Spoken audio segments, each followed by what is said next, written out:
So I managed to stay up for me what is a miraculous midnight last night with his friends. And before we got home and I last looked at the clock, it was about 11:47, something like that. And now it's morning. So my body clock woke me up precisely at 5 a.m. like it has decided is my proper wake-up time. Part of the reason why I sleep earlier. And the other part is the narcolepsy-like disorder, idiopathic hypersomnia. And I say narcolepsy-like because it is not narcolepsy. Narcolepsy is a type of hypersomnia, like orange juice is a type of liquid. Idiopathic hypersomnia is a different type of liquid, like water or soda.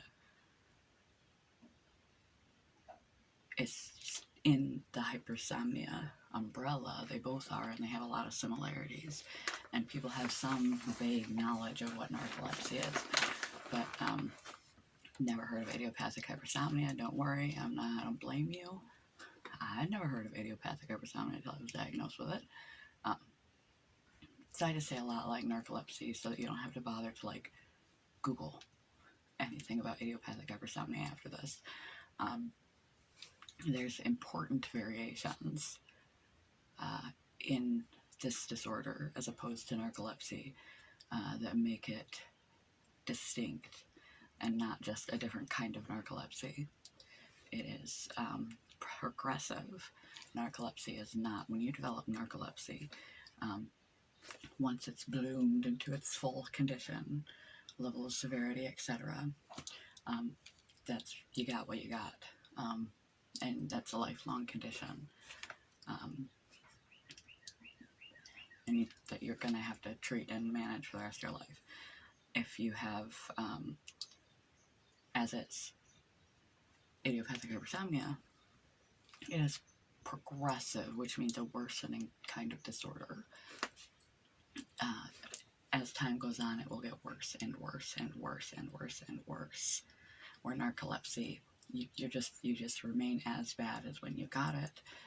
With idiopathic hypersomnia, as time passes, years, I got diagnosed back in 2011 or 13, I can't remember which one, but let's just say 13, so now it's 2022.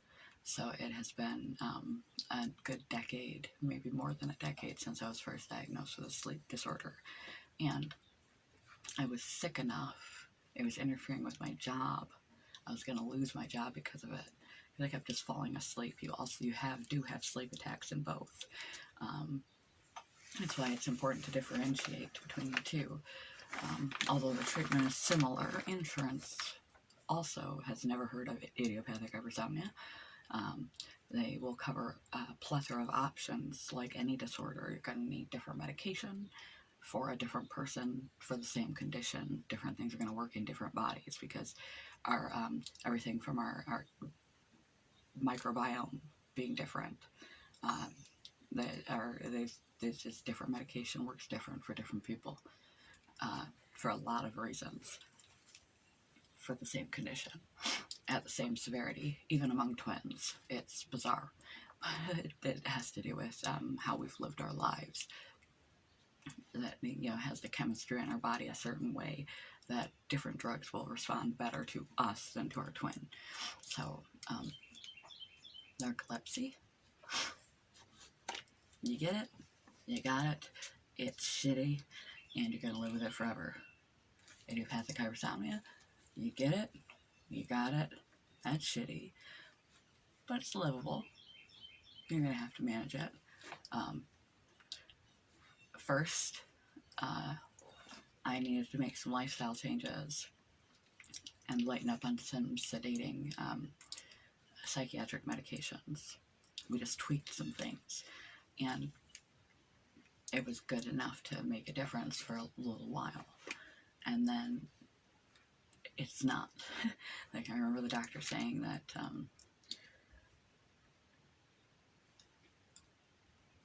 yours is mild enough at this point that I think if we just do everything we can to make you not sedated in any kind of way that you will be able to struggle through your day. You know, it is what it is, but you'll have the energy to not have these sleep attacks happen. And years down the road,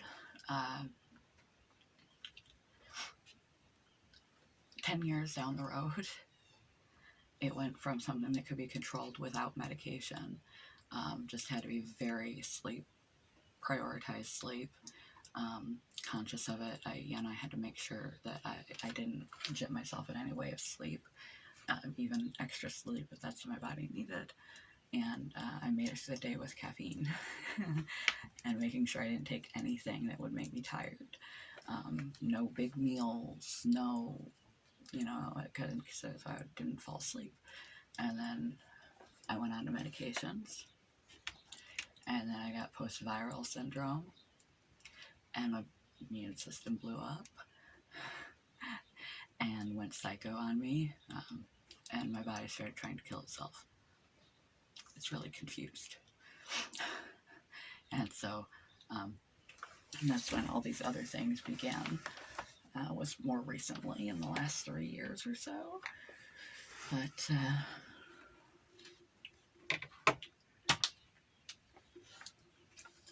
idiopathic hypersomnia gets worse and worse with every year that passes. And the medication, there's not enough. He was only able to get me one actual narcolepsy type medication, a circadian rhythm type medication, and insurance first said no. He had to talk to them and like sweet talk them for me to be able to get the medication. And he wants me to do a sleep study, but then all this other medication stuff happened. He wants me to do a sleep study because he's hoping that they would catch narcolepsy, because narcolepsy is not unheard of, and so insurance will cover a bunch of other medications, and he thinks there's a different medication that would be way more effective for me than the one he prescribed for me. But he can't do it because I don't have narcolepsy. That's not my diagnosis. And he's not the sleep doctor that is providing me the medication. Even the sleep doctor couldn't do it if that's not my diagnosis. Insurance won't approve it, even with sweet talk. And they only approved it for a year, and it has been quite beneficial to me. Even the off-brand, like the one that he didn't think fit my case very well, is the only one insurance allowed him access to. And I could feel the difference in my ability to be cognizant and not sleepy tired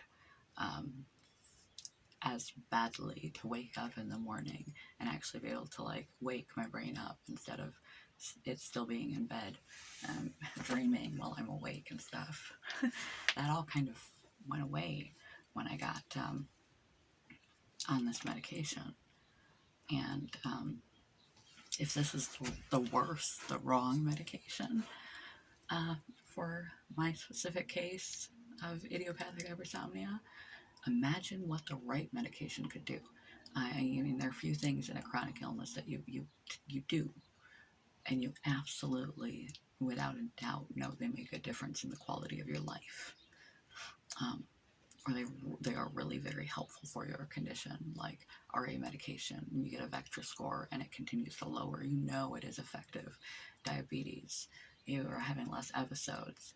You know the way you're eating or what you have changed is effective because that's the only thing you've changed. And you get your A1C, and it is so much better. It's back, down. It's not elevated. Right? You know when something works because you can just tell. It's the only thing you change, and you feel better. Imagine what the best medication that he thinks would fit me could do for me. But that's the problem with uncommon, unheard of diseases. And you know what? Anything in the body can go wrong. Anything that we can do, like sleep, breathe, eat, shit, etc., move, any action, any activity conscious or unconscious, that we are capable of can become a disability, something we are incapable of. Breathing, shitting, moving, eating, and the list goes on. Anything, our heartbeat, anything can be unconsciously messed up and be part of a disability. And anything that we have, any piece of us that exists as a living entity can break. Your hair can fall out with autoimmune diseases. You can have any level of blindness. You can go nose blind. It's called anosmia. Your sinuses. I have chronically fluid-filled sinuses because the eustachian tube between the two is too narrow on me. It's abnormally small, so once cold crap drains into them, it can't get back out when it's all liquidy, but when it's dry and you get rid of it after cold. So I have chronic sinusitis forever because of a deformity in my sinus cavity, eustachian tube. Your central nervous system, the thermostat for all things unconscious, breathing, sweating, temperature control, heart rate, everything. Your thermostat can break. And then those can go. Standing up without falling over, balance, anything. Your toes to your hair can be your disability. It can break. Your sleep cycle can break. And that was just a side note on for healthy people that there's so many diseases, disabilities, and sicknesses. Anything we can do or are made of can break permanently and be a disability or a disadvantage or a chronic illness for us as people. So if you can imagine it, if it pops into your brain as a body part, even something like vague, like neural firing and shit, and the electricity part of things, epilepsy, heart arrhythmias, they are electrical misfirings. They're not material parts of the brain or heart that are fucked up, depending what the disorder is. It's electricity, the electrical. That's why people get on pacemakers that controls the conductivity to keep their heart in rhythm. It's not. It's so ephemeral. Even the ephemeral parts of us, like the electricity shooting between things, can break and become a disability. So if you can think it can go wrong. And that's what disabilities and chronic illnesses are. Some don't work. Something you could do, you can't do anymore, is taken away, or some part of you is not functioning or has gone, is no longer there. That's what it's like, and that's how many there are. That's how vast the landscape of disabilities are. And the drug companies, are no more informed than you guys. They don't like to, maybe not drug companies, but somewhat the drug companies, but the insurance companies, they never want to pay anyway. So they don't want to give away money. So for whatever reason, they can find, they'll deny it unless it be illegal. So if you don't fit those few criteria for that drug, no. And you know how many rare and unusual or even common but misunderstood illnesses aren't on that list? It's really hard to get medication for numerous people for numerous things because they have one of the 360 billion other things that can go wrong with human bodies than the 5 listed. Anyway, I'm like way sidetracking. But yeah, I don't even feel like going back to idiopathic hypersomnia, but I will.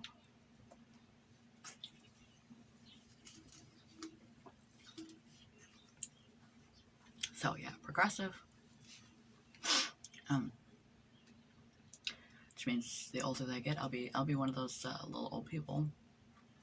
At the rate that it is going, especially compounded by my chronic fatigue syndrome, post-viral syndrome, whatever you want to call it. I'm just like falling asleep in my soup at the nursing home. That's going to be me. I'm just going to get more and more tired, sleepy tired, and I can't imagine being more sleepy and functioning more exhausted than I do now. And it getting worse and worse and worse. So we'll see. Hopefully it doesn't get rapidly worse. Hopefully it continues to get steadily worse, because the difference between a decade wasn't too bad. It definitely interferes with my life, and I need medication now. But if it weren't for all the other chronic illnesses, it would be something I could manage. And so if 10 years is, I can hack that. That's progressive. There is sleep attacks. What was the other difference? Oh, we don't fall into immediately into REM sleep, where narcoleptics do. They skip stage 1, they go directly into dreaming sleep. And naps are refreshing. Idiopathic hypersomnia, we don't go directly into REM. We follow a traditional cycle. What we typically end up missing is deep stage sleep, the kind that you clears the crap and trash out of your body and your brain and everywhere in your body, and repairs and restores and heals things the way that we are self-bodily healing. Often somebody with idiopathic hypersomnia will sleep long sleeps, 10, 14, 15 hours is not uncommon, and it's not extra sleep to make up for the disorder. They feel and need an excessive amount of sleep at night to be sufficient for their body, and they don't feel like they slept in, is what I'm saying. Like how you feel, there's a certain amount that you need, and if you go under that, you're stupid and screwed up for the rest of the day and just feel bad and can't think. And you can go over that and sleep in and be like, yeah, 9 straight hours of sleep, that was great. My bare minimum, the absolute, like, to barely function is at least 8 hours. At least 8. If I do any less than 8, I'm non-functional. 10, 12 is preferable.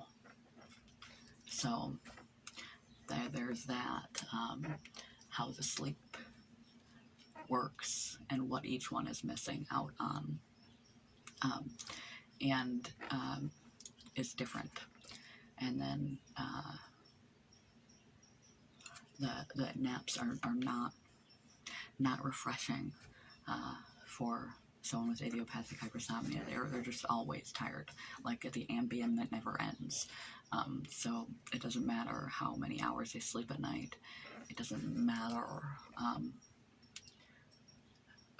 You're just always tired, sleepy tired. And it doesn't matter if you nap or not. It's not getting better. And the amount of Ambien you're under per day is going to vary, and it's going to be consistent. Whether you just woke up from 14 hours straight of sleep or 8. If you took half an hour nap or you didn't. Narcolepsy is not progressive. Narcolepsy misses first stage, not last stage.